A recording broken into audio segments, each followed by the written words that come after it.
Well, Bob, with a 1-0 victory in Sunday's Game 4, the Oilers have an opportunity on Wednesday to punch their ticket into the second round as they take on the LA Kings once again. Now, Sunday's match saw the Oilers only put up 13 shots. However, the high danger chances and the slot chances in favor of Edmonton. All throughout the season, we've heard the word mature from that group in that dressing room. Was Sunday night a prime depiction of that maturity? Well, it's certainly a sign, and they should be a mature team. They've got one of the oldest teams in the National Hockey League right now.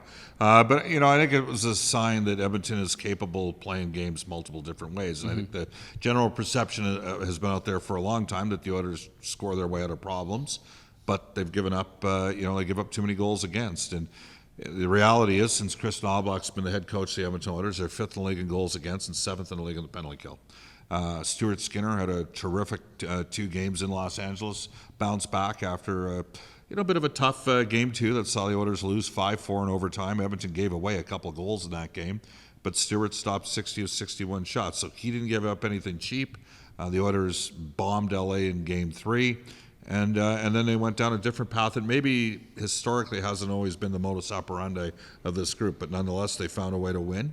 And I think if you're an Oiler partisan, it's a pretty positive thing. Wow, the Edmonton Oilers definitely showcasing their comfortability and their versatility, winning games in different fashions. And right now, the PK, well, it's been perfect, 11 for 11 in this series, Bob. Yeah, and I mean it's funny because until Game 4, the Oilers were probably at I haven't looked up the updated numbers, but Edmonton was at about a 54% expected goals for 5-on-5 as per natural stat trick.